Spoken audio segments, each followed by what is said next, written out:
Hello everyone, today I come back having recovered from a couple of days of COVID that killed my voice, and only today I managed to make a new video. In the past 2 days, the more perceptive of you will have recognized a couple of re-uploads. I do it without warning because anyway the channel grew fast in the last years, and this stuff is from the it still does, right? You know, you can hear that I speak differently in those older videos, but I need to re-upload them with, say, proper pictures, you know, that have still like 100 videos or so that need to pass through that. However, the actual content, I think the way I speak, etc., is becoming so jarringly distant from the one that I achieved today that honestly, I'm not sure whether I should re-upload all this stuff. I could simply remake the videos, the same topics, which of course would make them also more enhanced compared to before. But of course, I will not delete them. Nothing has gone lost, except few videos by accident, and not because of, well, yes, also because of the re-upload, but not all. So today, with the few voice I have, I want to discuss, however, a very interesting topic that has to do with the, as we've seen, the substantial variety in apologetics and patristics regarding war in general, right? The Christian perspective on military service and the Roman military, which of course entailed not just the relationship between the Christians and the Roman Empire, which was varied, but of course a more definitive one, right? A truly Catholic one that both actors, we can so say here, were pursuing their own way. And it's not even technically correct just to put, say, Christianity and the Roman Empire on the same level, just in a metaphysical sense, because at least they do intertwine. They're not separated, but they also come with, as you know, a different, let's say, chronology. Literally, like, Christianity is born with Christ.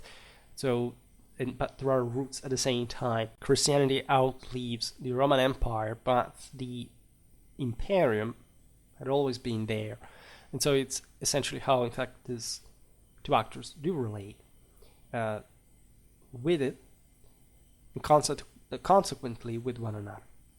And some historiography would tell you essentially that this relation would remain. It's so nuanced, right? It's so complex. It is complex. It's also complicated to some extent, especially from a political point of view. So what actually, like in the fallen dimension, comes to, say, to compromise, right, on certain aspects for the practical sake, in a sinful one, but also, say, a well-intentioned one to some degree. At least you can't avoid to sin. Like every human action is sinful, but you do have possibility, of course, of transcending that, and you can't fix yourself but through sinning as well, right? It's not the end, but it is also an unavoidable means. Say, I was talking with some of you privately about this, because also the illusion of thinking that you can simply act without sinning is per se a sin, and it sort of distracts you from the more, in fact, direct experience of it all. The point I was making, however, is that historiography will just highlight, okay, we don't know, this relation could have taken so many different paths and directions. And it is indeed true that reading like single sources from both like the Christian, the pagan side of the story, and the broader rhetorical skirmishes, and actually also wars, like sort of confrontations, you do get a relatively unclear picture. You may get a relatively unclear picture until at least the Theodosian age, because at that point the Roman Empire gets officially Christian, so at least in a strictly statal direction, legally, there is a very specific relation with the church that also, as we've seen in fact in some videos on Theodosius, on Ambrose, takes a very solid position. Also in that case as a former man of state, by the way, not just one of the most important spiritual figures like of bishops in Western Christendom. I say Western Christendom in this sense because I still do identify some divide at the time between a particular more Latin ethos and the one that, as we'll see also today, by for example, for the Syrian fathers had already been subsisting. And it's not to say, of course, that they weren't heavily influencing one another. That would be a lie, and also nothing really useful for the broader understanding. But there are differences, and those must be acknowledged as well. The point is that, and this is a leitmotif that on Schwerpunkt we really listen to in practically every video we made about specific church fathers' works. The issue in all this, and we take it from a military point of view, was never for the Christians to be scared of blood spilling in military service. That was not the point. It was not violence in itself. There is, of course, a criticism towards the illicity of violence because of what we just said before. They used to say that every action is sinful. Violence is actually just, as we know, Clausewitzianly speaking, like an instrument. It's not an end, right? It's a mean to an end. And so that's the same reason why they say, thou shalt not murder, but killing and murdering are two different things. As a matter of fact, and we've seen also from the videos about the early medieval Christian penitentiaries, that, of course, killing was taken very seriously, but there was a way to repent, to atone for that, and therefore also to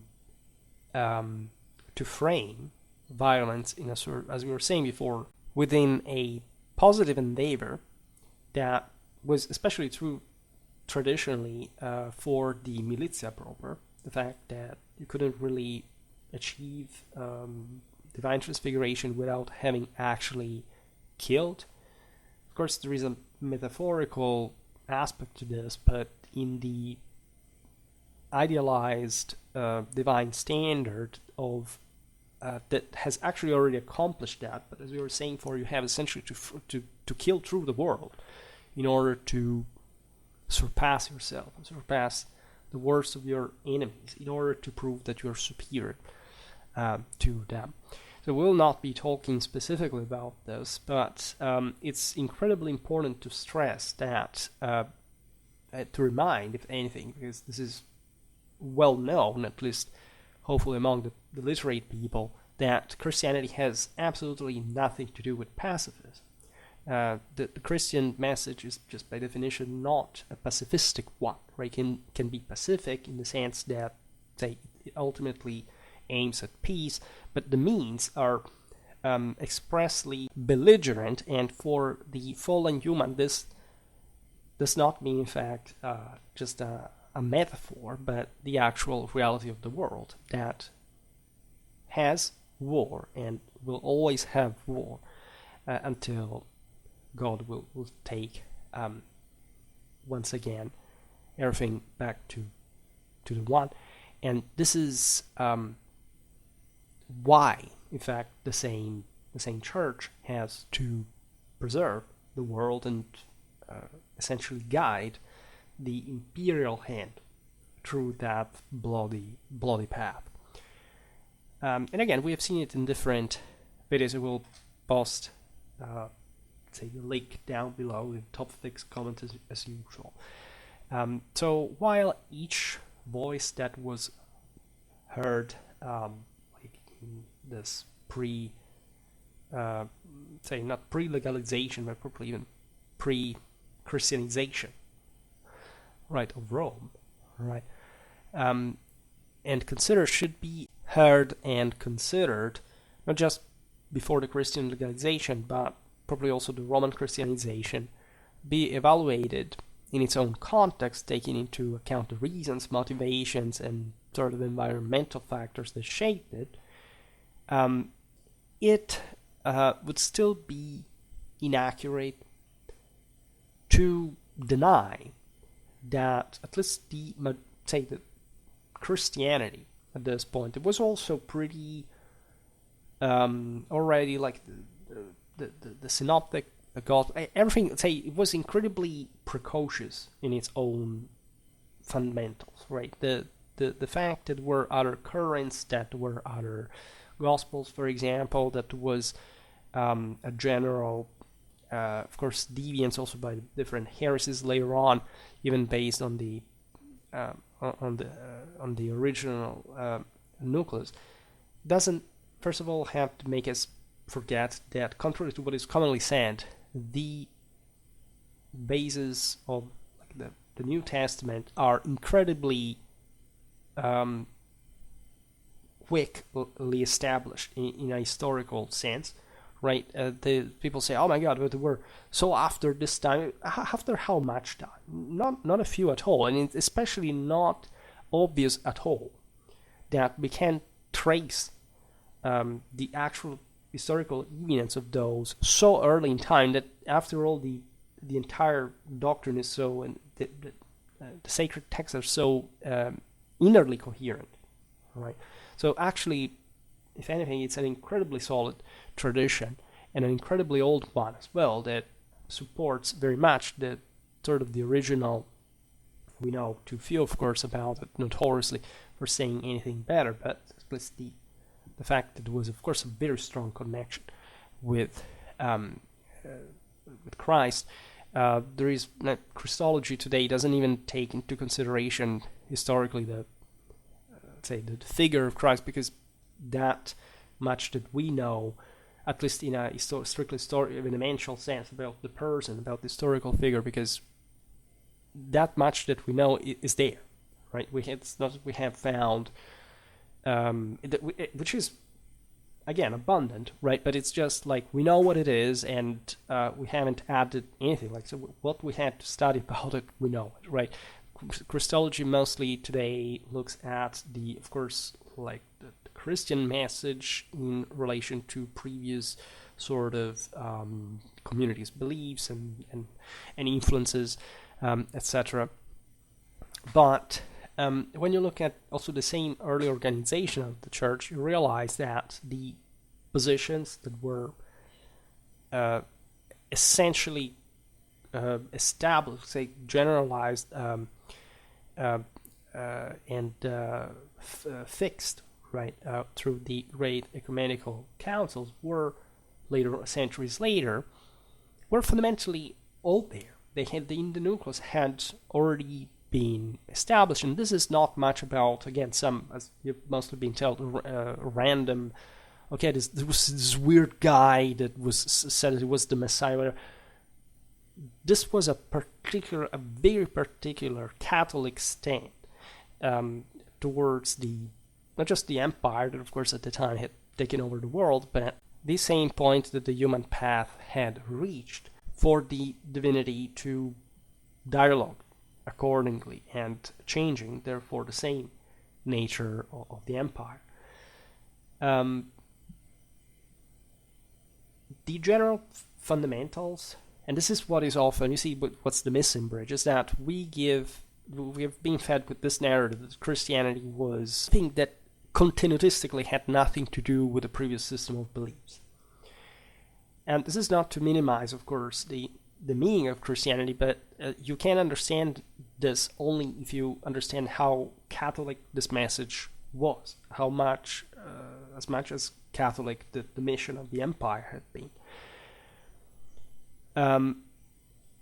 And that's where this happens often in history, and especially in the past, where we have a few evidence, after all, and in explicit positions, etc., that what is not there is taken by, say, the proof of, okay, so this thing is not there for what we know later could be associated to it, then it must have not existed, it must not been a thing. If there is no proof, it means that it cannot exist.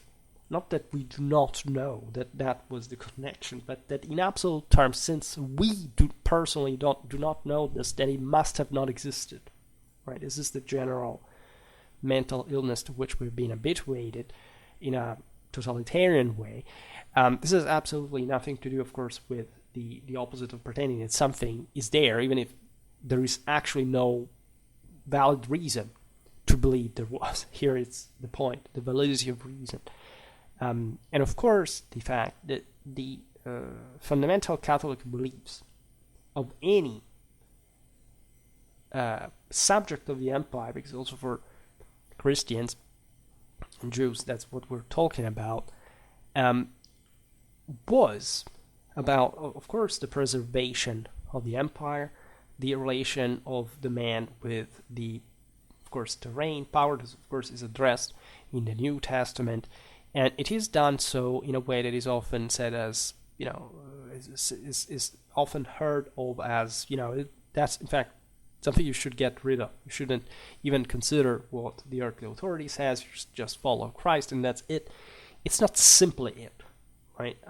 It is not in the very Christian message, the very Christian meaning of it, right? There is a call back to the idea, of course, that there is a transcendental reality that does not know compromise, right? And then you are in this world, and of course the best thing you can do is to follow the truth, but you also have to do so by coping with what happens in the world. And this cannot go without political, military, social involvement. And that's why today we will appreciate this with Justin, the role of which is quite interesting, especially for the age and the general religious temper of the Antonine era that we will see better perhaps in some other video. So when you look at the doctrine of the so-called new faith evolving amidst fluctuations, difficulties, uncertainties, and controversies, always bear in mind that what we're looking at are single Christians, single pagans that are, for some reason or another, within each other's respective groups and or with against one another, etc., taking particular stance on this or that political or religious issue.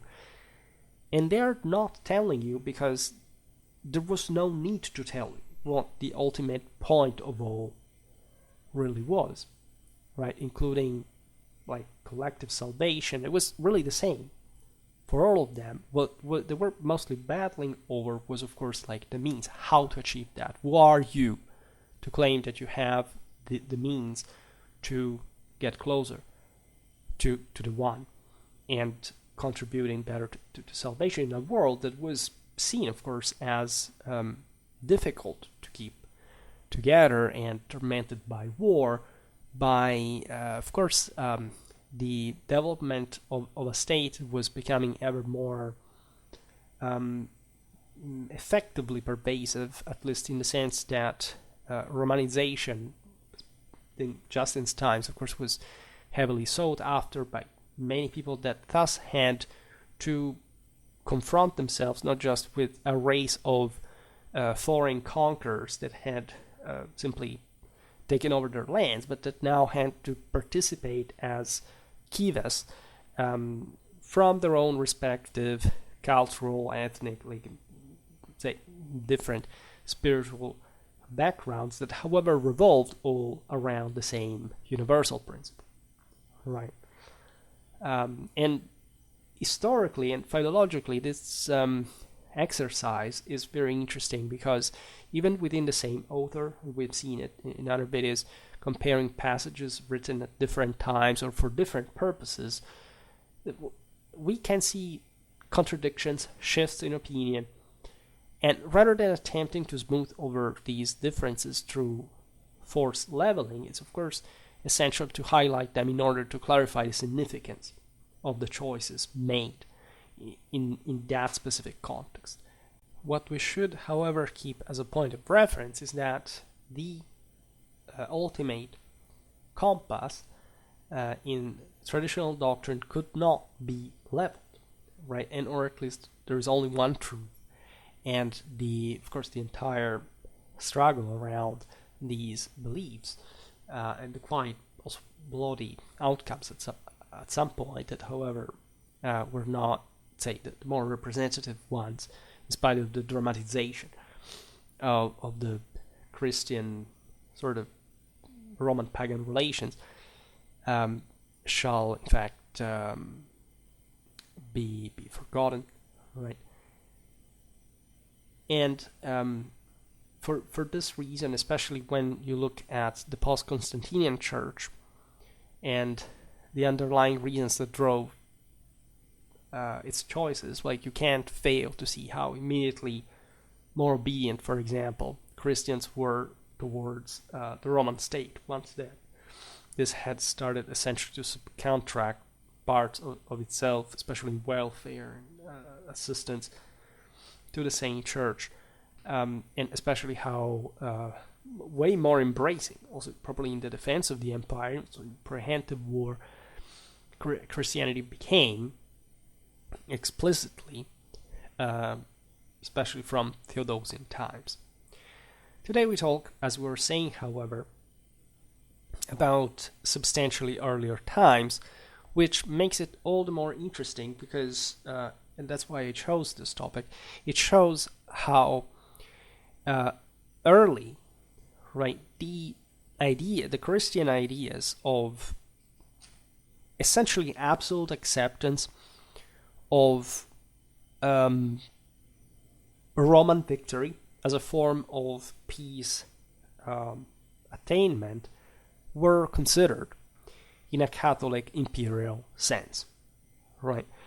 We have the famous Epistola ad Diognetum, which some attribute to Justin, at least, offering a fascinating insight into how early Christians in the first half of the 2nd century viewed the relationship between their faith and the world, right?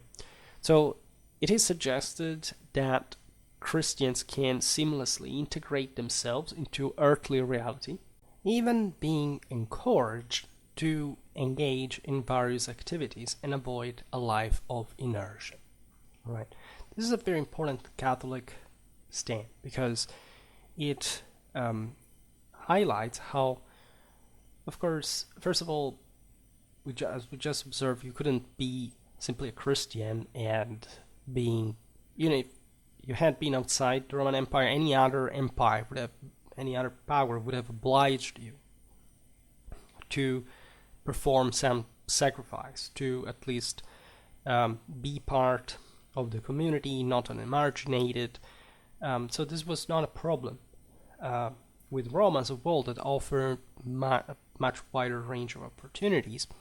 And that, in fact, and this is very important also in the monastic tradition, asceticism, even hermetism, are not meant, depending on which spiritualities.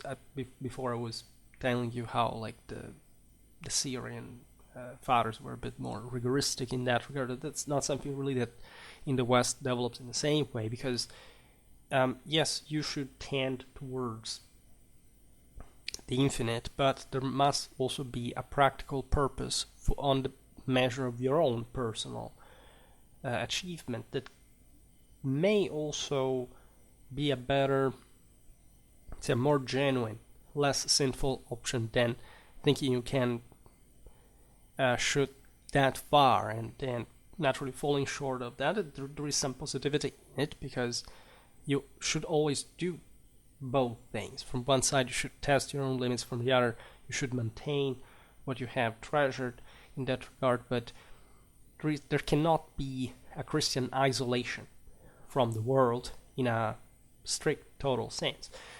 If you are in a different place, if you are within the church, if you have an inner spirituality, even if you're a withdrawn person for whichever reason, you are still a part of the community. And if you don't spend this, you're effectively sinning. This was a principle of economics, almost in the Roman world as well. Everything that the elites had, like it was particularly true in pre-industrial society, but it does tend to be the case, like at any point, were meant to reinvest, right? To give others like this further chance to tie them to their power, because that's also how the imperium manifested. And as a consequence, your also moral economy could not be withheld, and it had especially to manifest itself evidently if it actually was of real quality, real moral quality, right? Because that it's not just like some sort of external good that you came possession of for no reasons. First of all, by grace of God, and secondly, ipso facto, it comes with the realization of the positivity of this gift, which is also an earning. And so you know better how precious it is not to simply waste it, right, once that is there, and humanity does pass. And so at least in this drama, which of course was consuming itself of an imperial figure, at least in this context, this is true for any divine power at the time, was not able to simply save the collectivity, right? And so that the transfiguring power of Christ is also the same one of Augustus in the classic, let's say, in the overlapping providential scheme of things, to mark exactly this very important step of the separation between the divine, say the divine and say secular power. This is a very important statement in the Epistle ad Diognetum, because it shows how there is a very clear, obvious sort of openness about the necessity of the Christians to just be part of the Roman world, as they already were, right? And we will surely talk about the very origins of this, like who were the early Christians, how they sort of integrated. But here we're talking with Justin Martyr, by way of a, say, quite, say, prominent figure that knew what this broader, essentially Hellenistic context really was, and that was also addressing, in the best of philosopher, in traveler, in Tolkien, just addressing the same emperor, as we'll see now, because we don't know whether actually the Epistola is by Justin, but more precisely him later. All right. In the Epistola ad Diognetum, by the way, we do find, of course, the advice of caution, exercise, of course, for Christians, in order to avoid compromising themselves with idolatry, which of course was a bit of a overarching risk because of what we just said before. Like the state was, in that sense, requiring your compliance with the recognition of at least that level of divinity of the current ruler, in say in at least as a medium of the divinity. And next, of course, to all the other religions that existed and that had become idolatric to some extent, especially in the Pelagian dimension, whenever like a materialistic determinism was taking over. So it wasn't about trying to be God yourself. And so how to reactivate this power, but to essentially depend on something else that you would have just been passively subjected to and wasn't even evidencing any kind of sign of actual, at least heavenly transcendence. Of course, there was a lot of somatic materialism that, in this sense, believed also in a degree of spirituality, but that was felt like properly like at a lower level, at one that maybe was to undermine, in fact, the same empire. Which this is not what really the Christians wanted, right? And they always had this heavenly belief without idolatry, and exactly as a willful recovery of some spiritual standard that would go actually beyond any material recognition, unless that was also like transfigurational, like in the case of Christ that was obvious, and not just in the resurrection, but also in various other miracles had been witnessed. The world was different. Evidently, like, these events were not really being recorded, and this aspect that, in fact, that divine mandate was now becoming ever more burdensome, at least for a single ruler, and so a single authority that could simply enforce itself on all the subjects, starting to come less. The Christians were, of course, promoting the notion, at least, that that there were two different plans, two different levels that had to cooperate, but in this sense also check and balance one another, or at least the church was actually superior, but the human nature also, like, participating in the church, was yet to be truly, let's say, fully transfigured, and this was up to the earthly means that were also the ones of government. So it's not that Caesar had to be forgotten, as we'll see now. Actually, there were great, say, expectations for a better Christian life in the empire, more recognized one that would not pose those perplexities that were triggered by the fact that Christians wouldn't simply obey the public cult, and so were sort of putting in crisis the system, at least conceptually. And since the very early times, they had been creating such problems for the empire, they couldn't simply ignore that, even if at this point things were not so just towards the Christian side of the aisle, of course. And by the way, in the Epistle at the Diognetum, we find the request of abstaining from public offices, professions that have a direct connection to idolatrous practices, attending shows such as the games, for example, and naturally serving in the army, because all these public involvement required mandatorily, that's why the Christians were marginated, that, at least usually, because otherwise we know that there was plenty of Christians, especially in the army, right? And of course also attending like different public say activities that still required that sacrifice to the public cult, to the divinity of the emperor, and so to something that the Christians simply could not mix with by definition. But it's not because he wouldn't be able to handle these offices, or that he thought that these offices had something intrinsically wrong in them.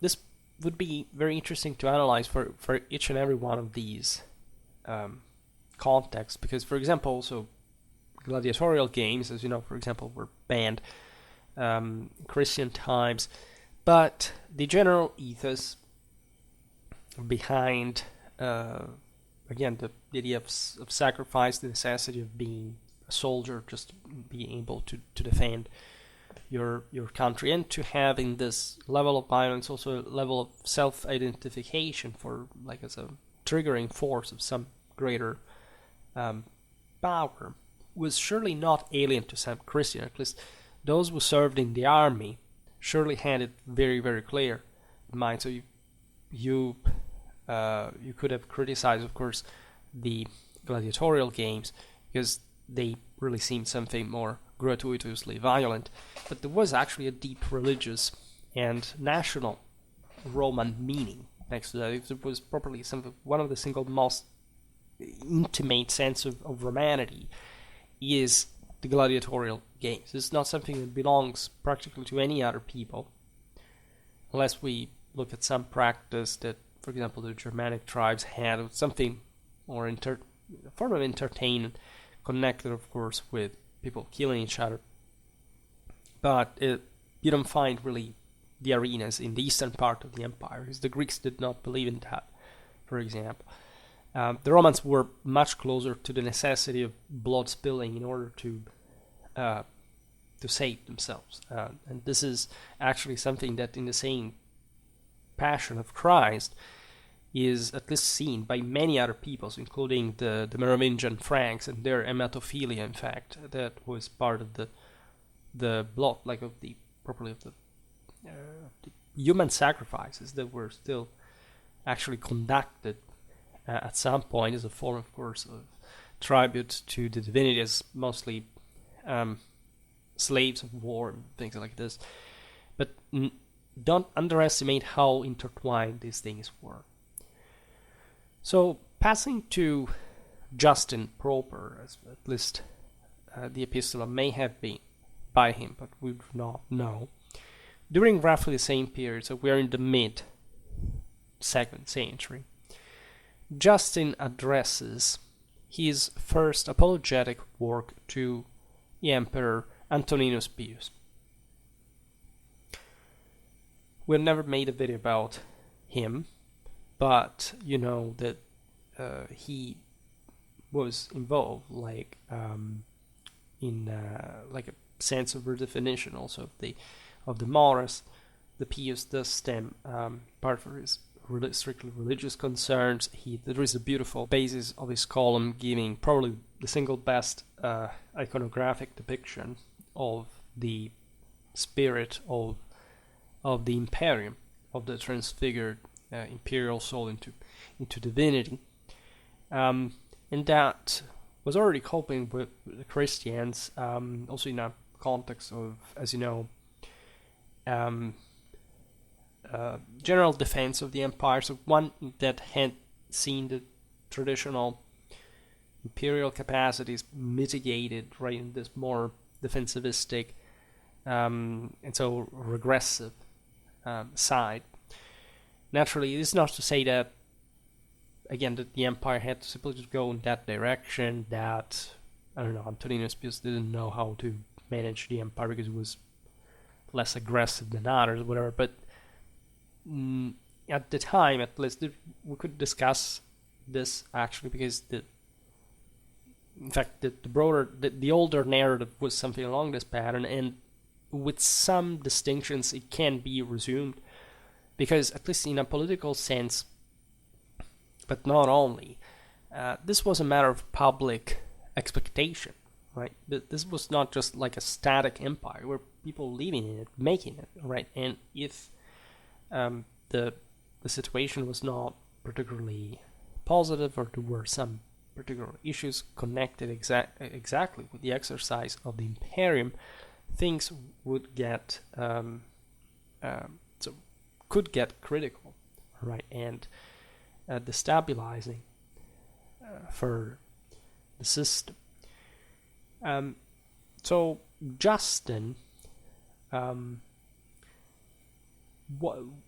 addressed the emperor to demonstrate him the extent to which Christianity was compatible with civic life. because this could help the strength of the same empire.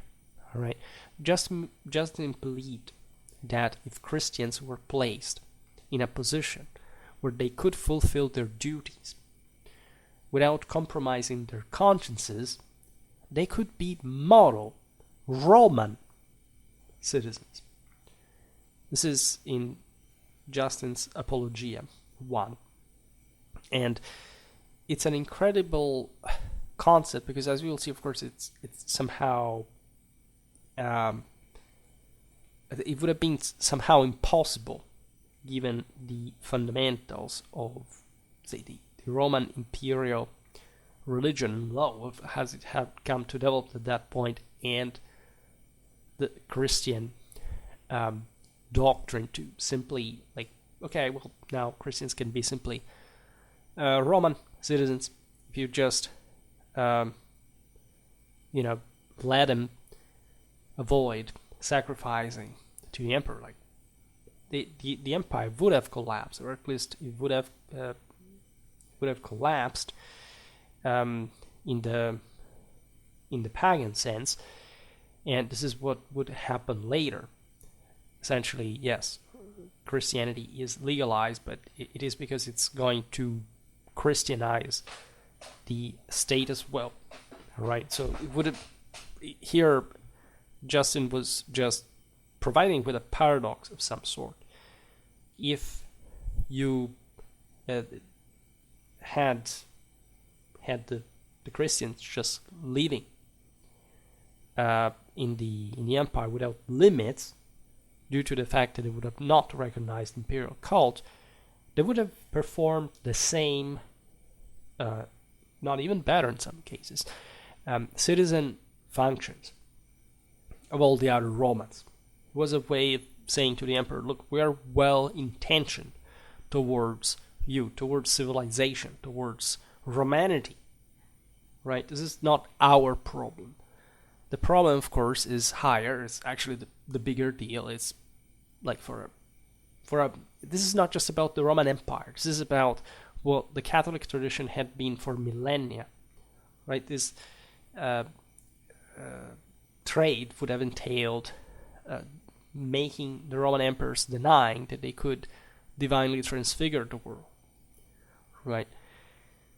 And that immanence that you can find in the Augustan Golden Age, in the at least in a partial transcendence of the world, which is exactly what had happened with the first come of Christ, would have in that sense be denied, because it should have been substituted at least with in fact the same Christian one.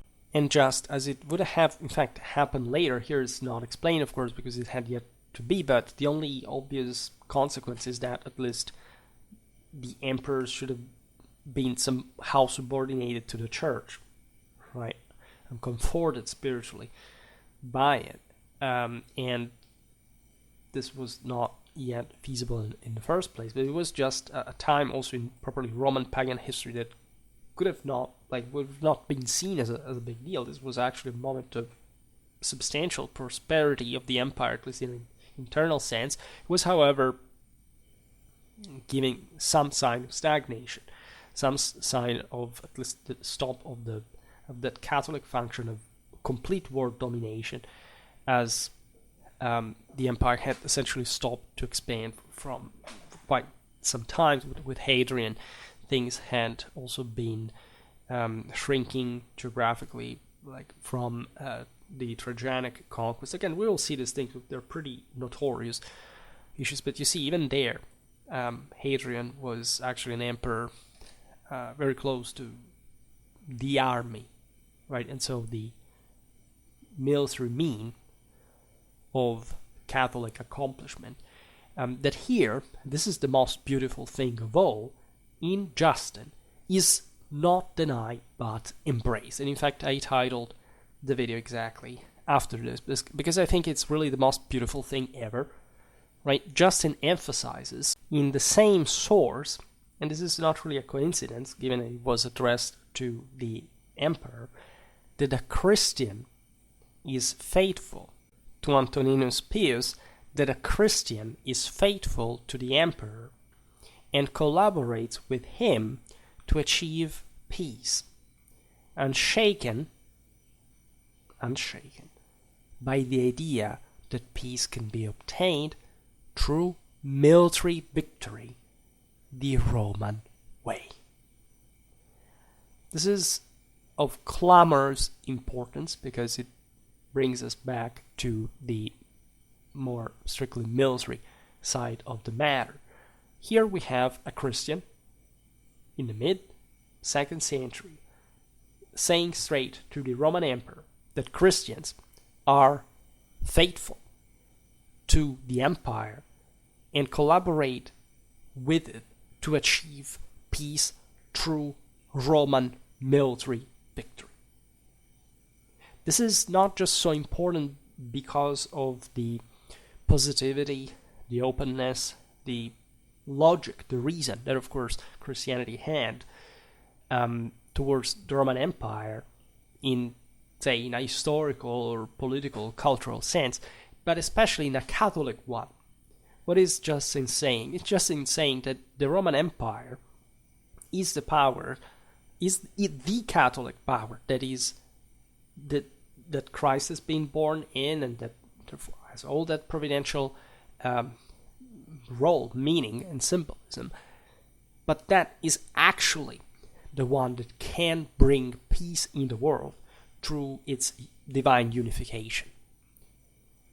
And Christians are faithful to that. Right now, I will have to make a video about the fides, because when we talk about faith, in general, people get confused. This is actually in Greek, but the sense is clear. Like the faith is not just some, so sending you positive vibes, yeah, say, I hope that you fulfill your dreams or whatever, it's kind of the stuff.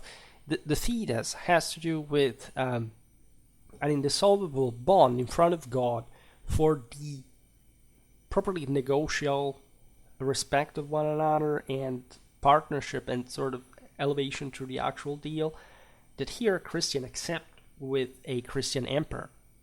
You see, what's the point here is that the emperor is not a bad guy. The fact that here at least Justin is, of course, complaining of the fact that Christians are persecuted, they're marginated because they, of course, do not perform the specific sacrifice that the imperial cult imposes. So, of course, the emperor is responsible for that. But other than that, there is nothing intrinsically wrong in the Roman Empire. And the love, like the blessing, the faith properly in the idea that peace can be obtained through a military victory in the most Roman fashion is here the fulfilling Catholic catharsis, I think, for both involved, right? And it's not surprising, of course, that Justin was making that point for engracing the emperor, right, or his church. Now, in the dialogue with Trypho, so we're Justin at Tryphonem, is a letter.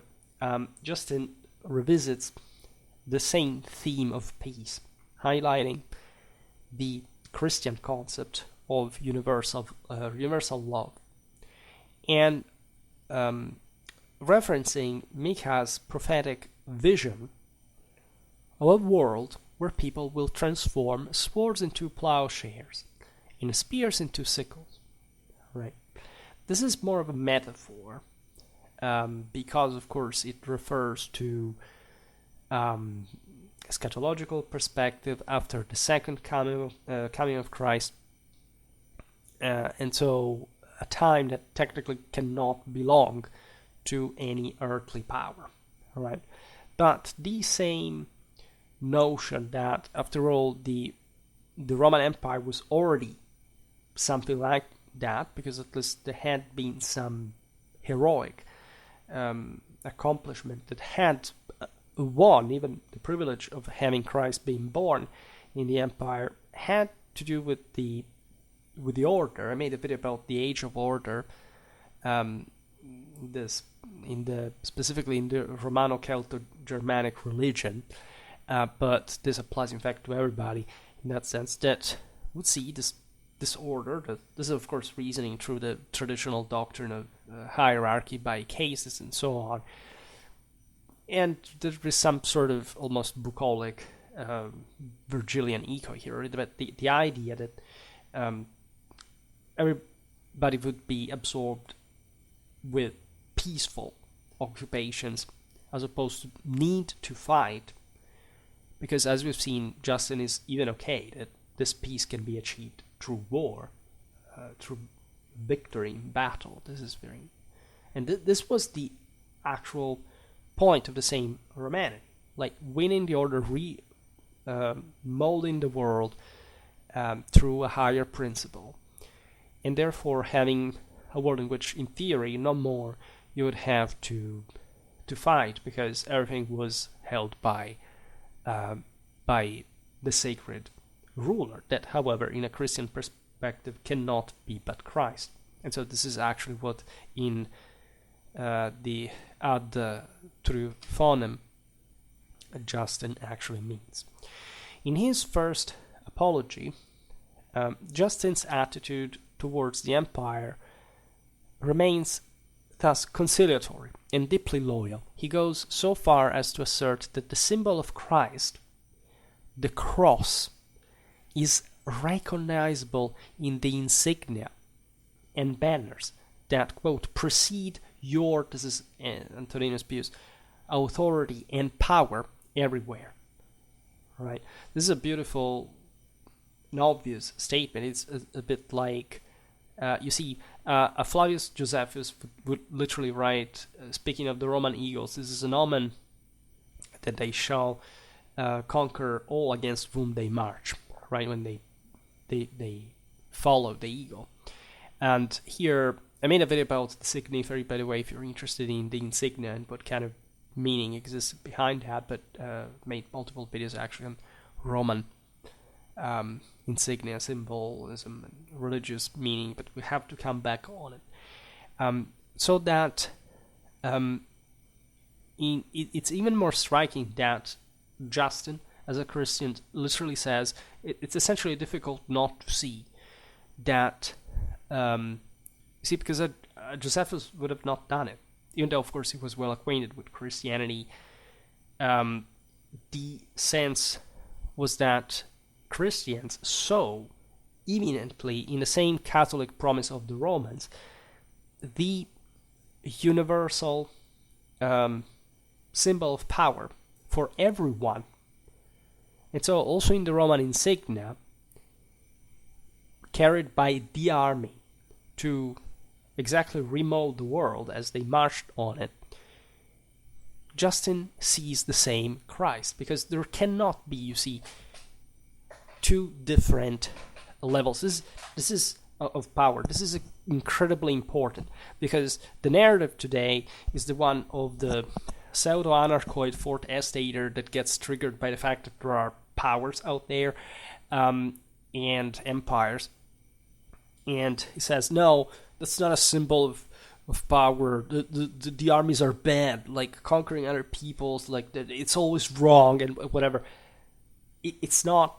It doesn't work like that, right? There are some peoples that absolutely deserve to be conquered in, say, either one way or another, and that, in this sense, are actually also civilized by a higher, superior power, all right? And especially, and this is important because we degenerate in Gnostic heresy otherwise, right? I smell a bit of that in Tolkien as well, and lots of people that have embraced that sort of, not even Tolkien's actual legacy, but that sort of weird, in fact, emotionalistic, individualistic vibe that wants to deny every constituted power, for which anybody who uses power, who has power, is evil, or is corrupted by it, or has not done anything to deserve it, or there is no actual quality in it, and providence should come just by a bunch of people who do random stuff, who are allegedly pure but sort of untrained, unspoiled, and nobody explains how this could actually save the world, in which merit. Here, Justin, the martyr, by the way, so this is a person who was martyrized for his faith, and this is all the more important in this narrative. He, of course, overlapped Christ's universal power with the one of the Roman legions. Nothing more, nothing less. There is no other power but the one coming by God. There is no such thing like a power suspensed out there created by some evil counterpart. That's a dualistic heresy. It doesn't find any space in Catholic tradition. Right?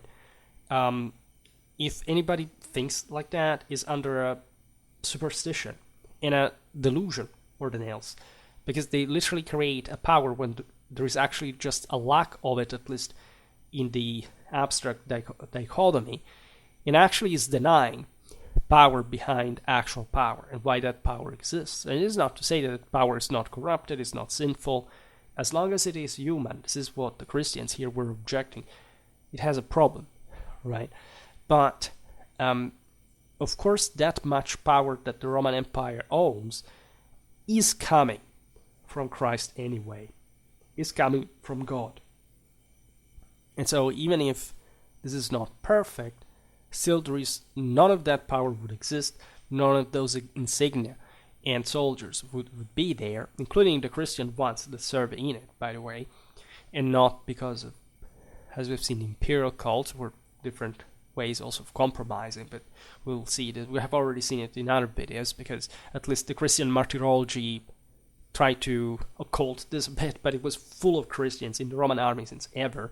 And of course, again, it was not a problem for them to kill in that professional sense. And the main problem, if anything, was the sacrifice that some also compromised, because, of course, they were not perfect themselves. Now, of course, also without scholarly criticism, is obvious that Justin's statements were sort of tactical in nature, but this does not touch on the actual doctrinal issue, because of course there were lots of Christians who would have not appreciated what he was saying to the emperor, not because they actually understood the theological principle behind that, but because they said, okay, that's the guy who oppresses us, or that doesn't at least leave the Christians be the way we would like to be, right? So there are differences, and not mainly about this, but also in a more informed way by other Christian apologists, as we'll see now, regarding mostly still at least the opening to the engagement in the world, also in violence, in other aspects, again, of Roman public life that, however, Christians participated into. Like, there are lots of beautiful pieces of early Christian literature that document this, is showing how Christians were literally everywhere, especially, of course, in the sort of middle, lower classes, mostly at this point, because they were precluded the highest offices, but still, it was a very worldly world in which the citizenry still had a substantial, say, liberty and autonomy and relevance. So remember, there is at this point a literal competition still for a Roman citizenship, and this does bring these groups to compete in say stronger ways than we picture, at least at this chronological step, because the Christians were less, and so the later Roman time seems to us a bigger deal, in which literally there were Christians and pagans clashing in the street. Yes, but they were doing so not much for, at that point, doctrinal issues only. They were doing so because they were controlling like cities, right, through such struggles, and so that's bit a different way as well. The I would say politological implications of this period are underrated. In fact, that's why reading Justin is actually mind-blowing, right? And the important aspect here is also the figure of Antoninus Pius, because he was notoriously sensitive to religious issue. He also was, as we've seen, into this defensive nature of his wars, and it is clear that such a judgment does not imply fundamental prejudices against the army or military service, as far as we are interested to stress on a military historical channel. Of course, Christians did not have reserves towards the civic function of the military. Now, which, remember, I explained this in that video made about the Roman Indo-European etymologies in the voting system. Like, it does contain a heavily military identity, right? The Romans were that warlike and bloody as a people, and sort of primitive, right? Properly in the Romano-Italic stock that had conquered the system, and they were incredibly proud of it.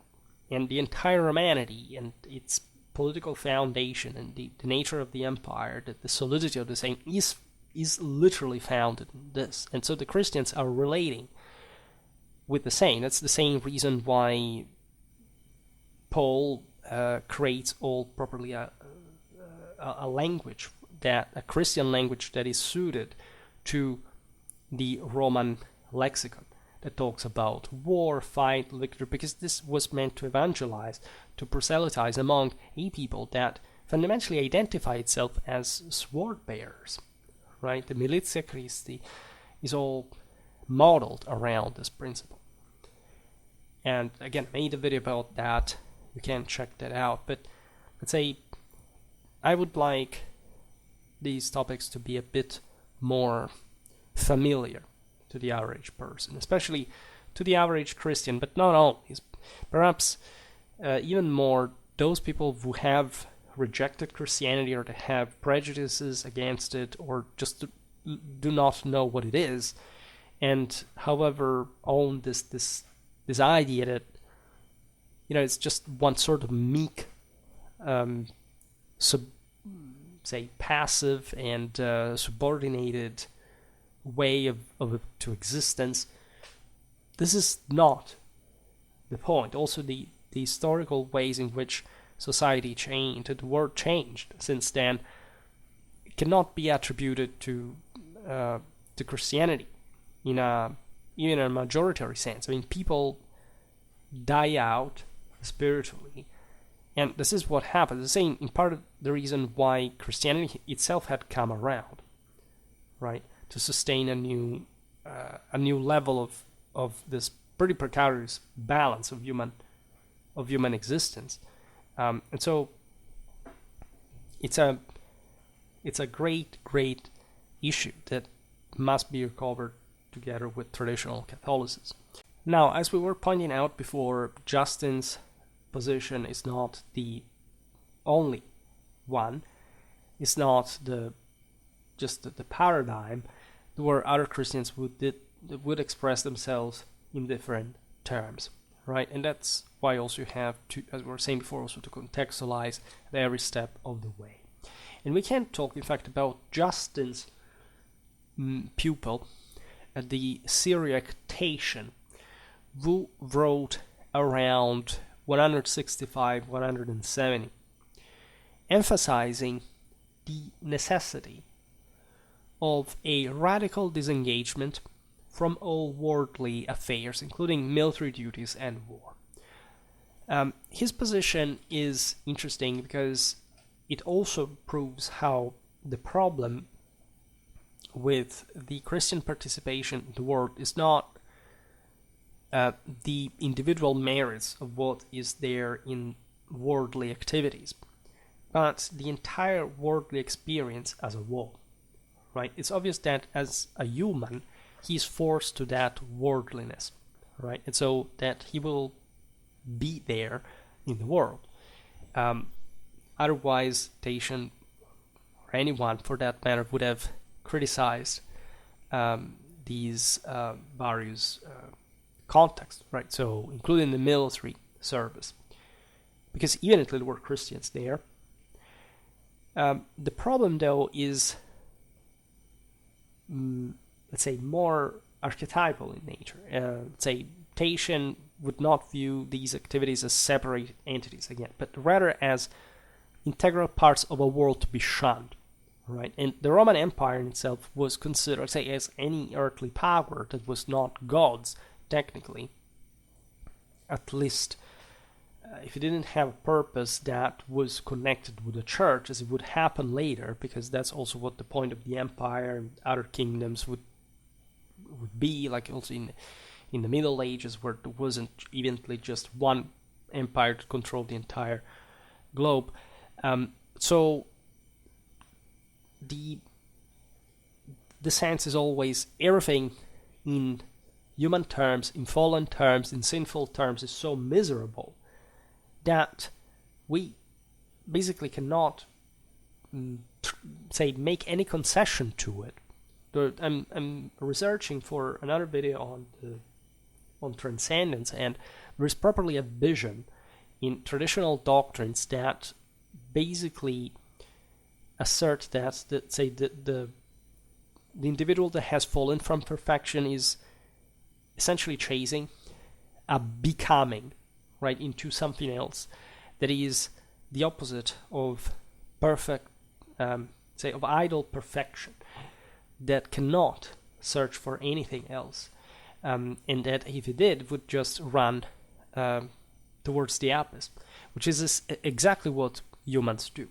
So in the view of people like Tatian, and this surely was understood by Justin as well, I think Justin was evidently more open to the world for political reasons, but again, you have to consider that human dimension, that secular one.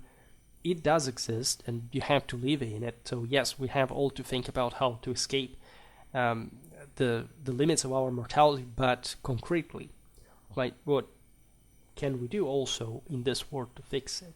And still true, of course, the truth inside. This has to not to pursue a specific any other specific goal but the truth. You can be about you can pursue any of this kind of activities, but not for the sake of itself, but for essentially actualizing your own in function of the absolute, and not trying to be something that you're not pretending this is an empire of God when it forces you to go against your conscience, for example. So, for example, Tatian rejects military command, the pursuit of glory as well as riches, as well as erotic pleasure, the fear of misfortune and death, and these are all these are all alluring things. Like, it's not that even fear, misfortune, and death, it's all that there is something self-preservational about it, right? And of course, if we live as humans, we're going to be after any of these things at some point. So when you find Tatian rejecting this stuff, the question is, was he rejecting it because was it dictating fundamentalistically what Christians could not do? Penalty what, by the way, because it's not just like Christians stoned each other to death because of this. But evidently, it's an invitation to think beyond all of these things, while still sinfully pursuing them, but still having inside some sort of better, higher goal, right? It doesn't even make sense to compare with God. And so, of course, Tatian is quite ascetic, right? Maybe, I don't know, there are these relations between master and student. Maybe Tatian grew under, say, in Justin's thinking, and he reacted to it as he matured. He wanted to say his own thing. It was different, right? And in fact, his position differs significantly from that of Justin. There is a pinch of Syriac style in this Christian thinking that again is more ascetic, is more mystical, it's more detached. This is again more like of that specific part of Christian geography, which must also be taken into consideration. We'll talk more about Syriac Christianity at some point. For example, a similar inclination to separate oneself from everything and turn solely to God can be observed in the Shepherd of Hermas. And we will look at this text maybe some other occasion. Now, it is clear that the path of mystical renunciation was not the most straightforward to present, right? Particularly at the level of apostolic work. While we look to the authors, a group of highly educated and committed Christians who held a position of intellectual authority and cultural influence. As an elite, they undoubtedly had a significant impact on the wider Christian community. However, it would be inaccurate to assume that this group represented the entirety of believers, and overlook the fact that ordinary Christians had a different perspective on apologetic issues. For example, the opinions of apologists on military service were not solely theoretical or idealistic, but had real-world implications for men who had already been marked by the word and baptized and were fighting alongside their pagan comrades under banners in flags that often symbolized, say false gods, at least depending on specific, hypostatizations of certain, in fact, something that was less than God. And so, like the Imago Imperatoris, all this aspects, say this, not like, who's this guy? Why should we think that his spirit is the one through which we can communicate with God? Right? This is in a Christian sense, and so this is, however, still reflected the cross seen by Justin in the Roman legions, and he would have not written that in the first place hadn't this been an important concern for many Christians that evidently were connected with the military in a way or another. So again, there is so much reference to this that would be interesting to browse further. Today's video was just an attempt to come back on track with my voice and my it's something that something original that I didn't have to go refishing from the channel, but as you understand the room here for consideration, if you consider especially what Justin said about the accomplishment of peace through Roman military victory in a Catholic direction, is beyond words.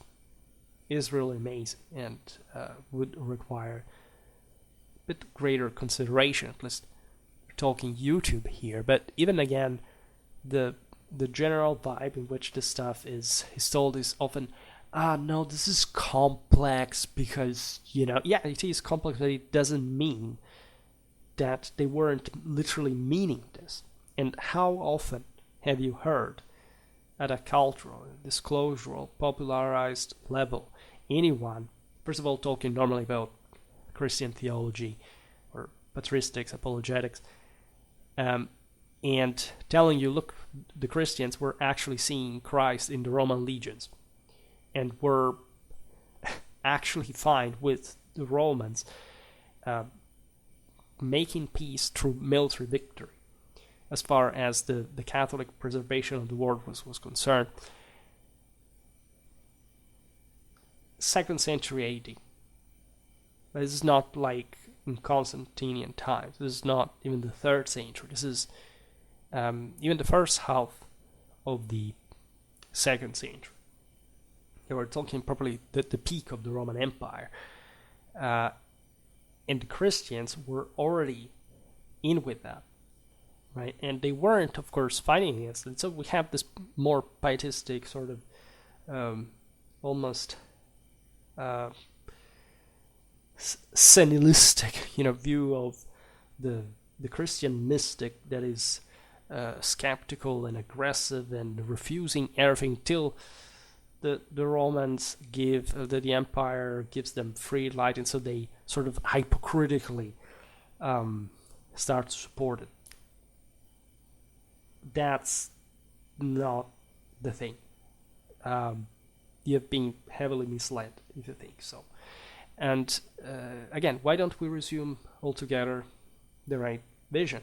I think that's the most inspiring, the most important thing. All right.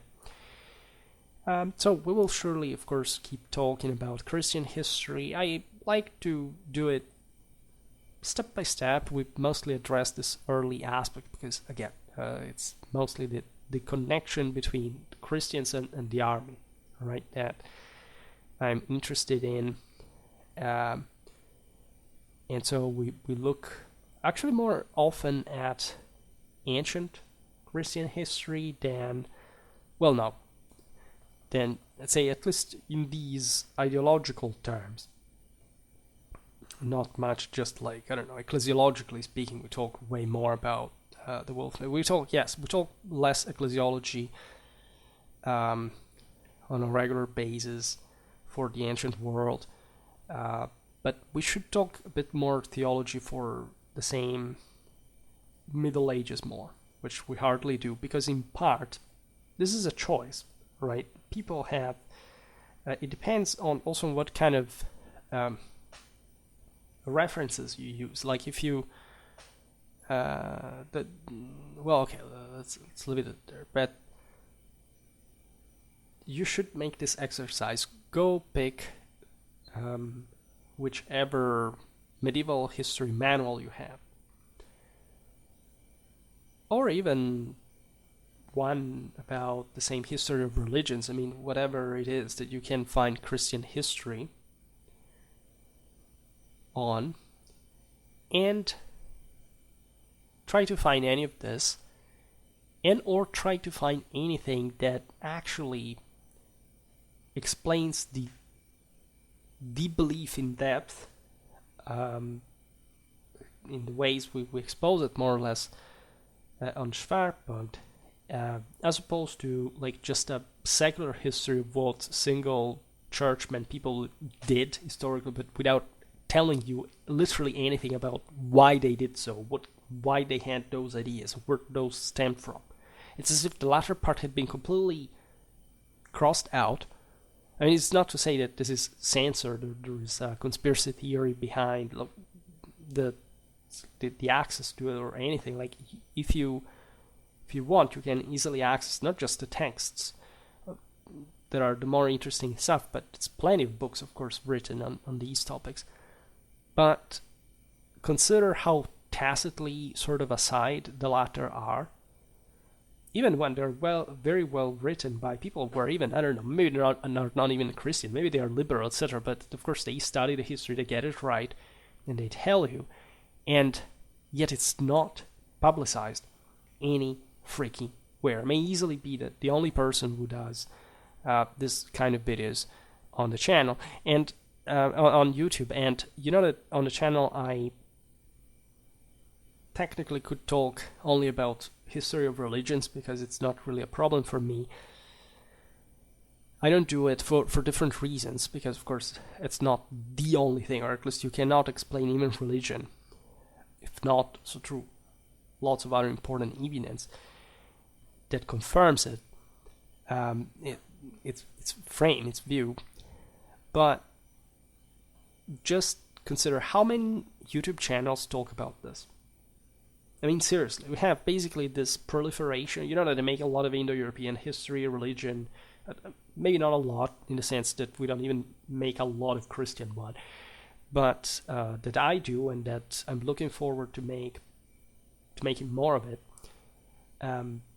So it's not like I'm ideologically expressing an ideological favoritism. If anything, I express a positive bias towards the Catholic view once that we have explained what Catholic actually means. And it's as if you couldn't do anything, like, because at least I don't go much into later than modern history, so we don't talk about other options here. So it's kind of mandatory once you understand the correct meaning of the concept. But how much, say, pseudo-Indo-Europeistic, which is just culturalistic fashion, YouTube channels there are to exploit just basic instincts of people who have a personality exclusively in, phenotype, and how many channels are there in terms of this Catholic perspective and what it meant also for the Indo-Europeans, for that matter. I can tell you it's zero. I don't even need to search for them. Right, so this content is, I think, it does have some value. Then, of course, it's not that people have to like it because I say it, but of course, there is something into it that you're not likely going to access anywhere, at least in the disclosuring and sort of more popularized sphere, right? And there are reasons. Like, the more I say am on YouTube, even without watching, from one side I see that there is more completion. There is a bit more of say, people talk about also some relatively more obscure things than before. There is good coverage for many historical aspects, but say the actual frame historically is incredibly scarce. Maybe we're gonna improve also on that over time. I have no reason to think not, that it wouldn't happen. But at the same time, it takes a bit of specifics to at least realize certain things. And so far, again, I've never met anyone around that does the same, for which at least I warn you that, and I say this not because, again, I want recognition, but because, on the contrary, I think that this channel is seen in, or at least this specific content is gonna be seen in, I don't know what the hell he's talking about. This is so completely different from anything I've ever listened to, ever heard. Yeah, because there is a specific reason why you have not been told. And therefore it's normal, right? And it's not a conspiracy theory channel, it's not a, making it up. It's just, you can look up the sources and see what they talk about. In any case, for today, I stop it here. I just hope that you enjoyed this video. If you did, please share it, otherwise leave a like, or subscribe to my channel if you're interested in my upcoming content. As always, I thank you heartily for listening to me. I wish you a nice time and see you next time. Bye.